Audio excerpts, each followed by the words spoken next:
Hello everyone. तो स्वागत है आप सबका मेरे यूट्यूब चैनल पर। तो आज हम जो क्वेश्चन करने जा रहे हैं वो है William Wordsworth as a romantic poet.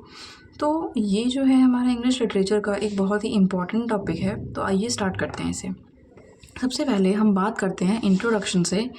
William Wordsworth is one of the central figures of English romanticism. कि जो विलियम वर्ड्सवर्थ थे वो एक बहुत ही इंपॉर्टेंट फिगर थे इंग्लिश रोमांटिसिज्म के एज में। His poetry is deeply rooted in romantic ideals, specially the focus on emotion, nature, individualism and the spiritual connection between man and natural world. इसका मतलब ये है कि उनकी जो पोइट्री थी उसमें सबसे ज़्यादा हमें क्या देखने को मिलता था, जैसे कि हमें उसमें रोमांटिसिज्म मिलता था। और उनका जो पोइट्री का जो स्पेशल फोकस था ना वो किस पे था? इमोशंस पर था, नेचर पर था, इंडिविजुअलिज्म पर था और स्पिरिचुअल कनेक्शन पर था कि मैन और नेचर के बीच में जो भी कनेक्शन है ये उस पर बेस्ड था। उसके बाद ही believe that nature was not just a backdrop to human experience, but a living presence that could educate, heal and elevate the human soul।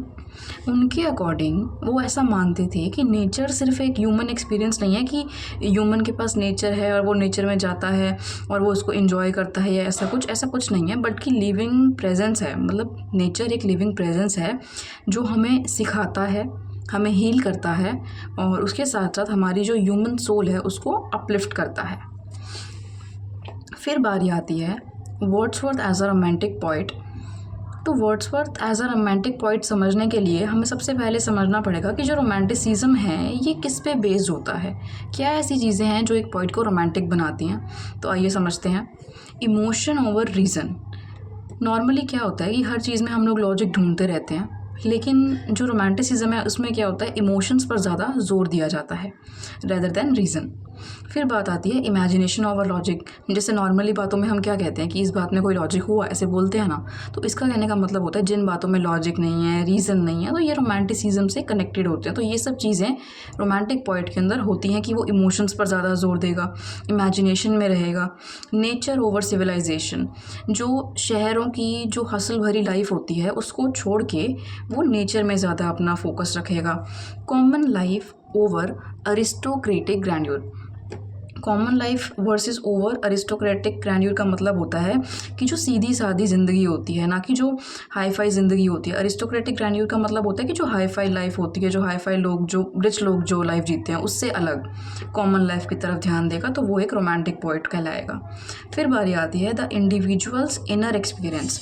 सबसे बड़ी बात कि जो रोमांटिसिज्म की बात होगी तो एक इंडिविजुअल के इनर एक्सपीरियंस की बात होगी, उसके इनर इमोशंस की बात होगी और उसके अंदर की फीलिंग्स की बात होगी। अब हम नेक्स्ट पेज पे चलते हैं। मैं पेज को फ्लिप कर लेती हूँ।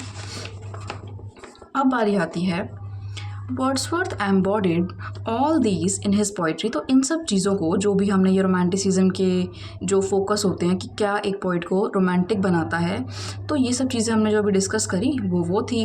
और now he sought inspiration not from classical myths. तो कहता है कि उसने जो इंस्पिरेशन ली है ना वो सिर्फ क्लासिकल मिथ्स और हीरोइक एपिक से नहीं ली, बट उसने from the ordinary people, rural life and natural landscape से भी उसने बहुत इंस्पिरेशन ली है।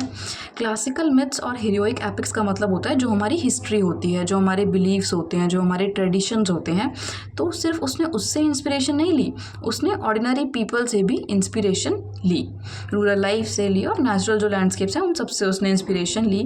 अब बारी आती है कि romantic features in Wordsworth poetry. तो ऐसे कौन से फीचर्स हैं जो वर्ड्सवर्थ की पोइट्री में हैं और वो बहुत रोमांटिक है, मतलब जो उसकी पोइट्री को रोमांटिक बनाते हैं। तो सबसे पहला है ग्लोरिफिकेशन ऑफ नेचर। नेचर के बारे में बहुत अच्छे से ग्लोरीफाई करके वर्ड्सवर्थ ने बताया है। नेचर को बहुत ज़्यादा, मतलब इसने ज़ोर दिया है नेचर पर। फिर बारी आती है celebration of individual and emotion. जैसे कि हमने बोला कि एक रोमांटिक पोइट जो है वो इंडिविजुअल के एक्सपीरियंस के बारे में ज़्यादा बात करेगा, उसकी इनर फीलिंग्स के बारे में बात करेगा। तो celebration of individual and emotion. Simple language, जैसे कि हमने बोला कि कॉमन लाइफ में ज़्यादा ध्यान देगा, सिंपल लैंग्वेज यूज़ करेगा और सिंपल लाइफ पे ज़्यादा जोर देगा। फिर आता है चाइल्डहुड एंड इनोसेंस, राइट। तो उसके अंदर चाइल्डहुड होगा और इनोसेंस होगा। क्योंकि ये एक इनर फीलिंग है चाइल्डहुड वाली कि जब हम मैच्योर हो जाते हैं तो हम लोग कैसे बिहेव करते हैं। हम लोग मैच्योर होते हैं तो हम लोग भूल जाते हैं ना अपने चाइल्डहुड को, लेकिन इसने इस चीज़ को भी दिखाया है, childhood and innocence, inner feelings को। Spiritual and moral lessons from nature, और नेचर से हमें जो मॉरल लेसन्स मिलते हैं, स्पिरिचुअल लेसन्स मिलते हैं, इसने वो भी डिस्कस करे हैं। अब बारी आती है थीम्स इन वर्ड्सवर्थ पोइट्री।